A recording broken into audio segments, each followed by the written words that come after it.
When I was 3 years old, I could no longer have a pacifier because my parents told me that it was neither good for my health nor for my teeth. And now, some 25 years later, I ask myself, were they actually me, or are pacifiers really bad for babies and little children? Yes, so in this video we are first going to discuss if pacifiers are really bad for babies' health and for their teeth. Then we are going to discuss if it's true that pacifiers can cause breastfeeding problems. Yes, and finally, we're also going to discuss the benefits of pacifiers and when you can introduce one.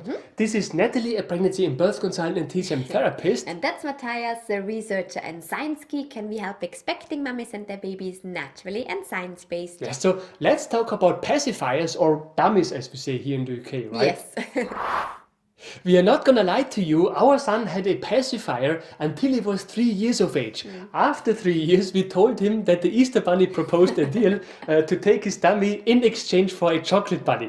He was surprisingly open to the idea and willingly gave us his pacifier. And believe it or not, but he has never ever asked for his dummy ever again. Exactly, thanks God for that. Yeah. Although sometimes we wish he would still have a dummy because it really comes with so many benefits.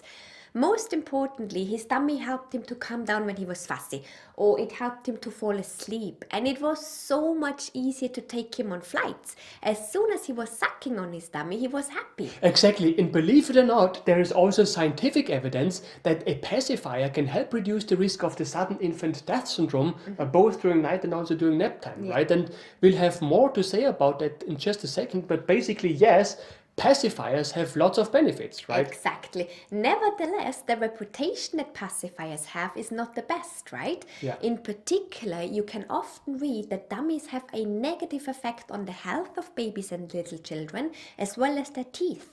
So is that true? Well, there are studies that do conclude that such problems exist. However, those studies are quite old, but more recent studies on the same matter have not confirmed those negative effects. With one exception, it does indeed seem that babies who use a pacifier have a higher risk of developing a middle ear infection. Yes, though when it comes to that, it is good to know that in general, the risk of middle ear infections is highest from 6 to 15 months of age. Yeah. So as long as they are younger than 6 months, the risk seems to be low enough to be acceptable even when they use a pacifier. Exactly, and that's great, right? Because that period from birth to 6 months of age is exactly the time when the risk of the sudden infant death syndrome is highest. But we now know that that risk can potentially be reduced with the help of a pacifier. And because of that, the American Association of Pediatrics actually recommends introducing a dummy during the first 6 months of baby's life in order to lower the risk of the sudden infant death syndrome. Exactly. And then to wean the baby from the pacifier at 6 months. Yeah, good luck with that. Exactly, but that's what they recommend. Yeah. Again, because of the higher risk of developing a middle ear infection from 6 months of baby's life. Yes, that is the theory, ladies and gentlemen. In reality, we don't know a single case in our community when parents introduced the dummy early and then took it away at 6 months. Or do we? No, not at all. See? Anyways, we're not here to tell you what to do. We just want to give you the information needed to make informed decisions, right? So back to baby's health. So yes, pacifiers do seem to increase the risk of middle ear infections from 6 months of age. However, other than that, pacifiers do not really seem to have any negative effect on baby's health. Yeah. So what about dental problems then? Well, first of all, one has to note that the studies which report negative effects of dummies on teeth mostly come from a time when conventional dummies were used. Yes, exactly. For example, a meta-study from 2016 found that pacifiers were associated with a higher risk of developing certain forms of malocclusion, which means that the teeth are not aligned in a way that the upper and lower teeth fit together, right? Exactly.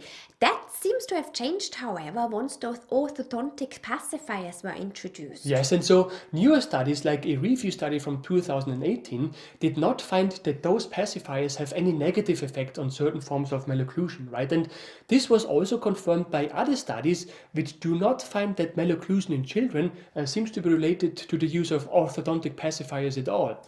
Yes, there could be one exception though, and that's when dummies are being used extensively.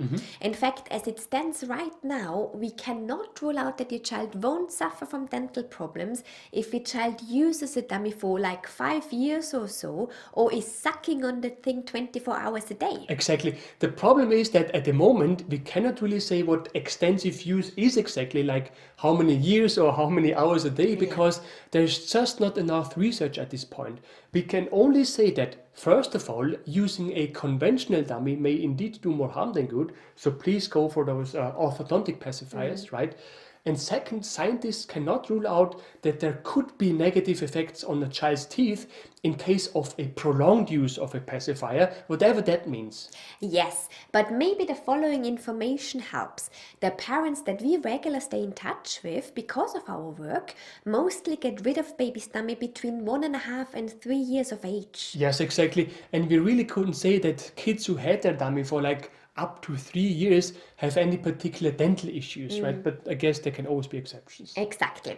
Now, the other thing that is often being reported is that apparently the use of a pacifier somehow interferes with a mother's breastfeeding efforts.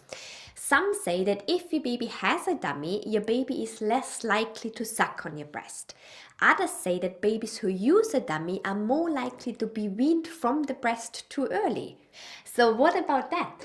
Well, there is a meta-study from 2022 on this matter, and the scientists of that study did not find that using a pacifier has any effect on whether or not a mother's attempts to breastfeed her baby are going to be a success or not, right? And they could also not find that babies with pacifiers are breastfed for a shorter period of time compared to other babies.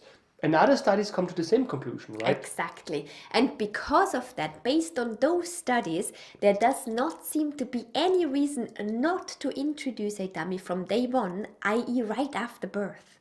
Still, many health organizations, like for example the American Association of Pediatrics, still recommend delaying the introduction of a dummy until breastfeeding has been established. Exactly. So they say wait 3 to 4 weeks until breastfeeding has been established, then you're good to introduce a dummy, right? In fact, as we have already heard, they actually do recommend introducing a dummy, just not right after birth, right? Exactly.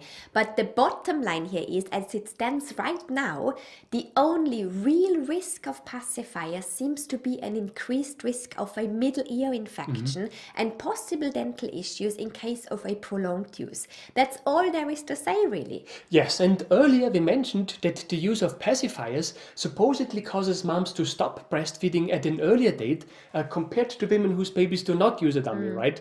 We now know that that's not the case, but you may ask yourself, how long am I supposed to breastfeed my baby, and how long do women breastfeed their baby on average? The answer will surprise you, and if you want to hear it, and also if you want to know why it's important that you don't stop breastfeeding during the first 10 days of your baby's life, watch the video that is supposed to pop up now. Right.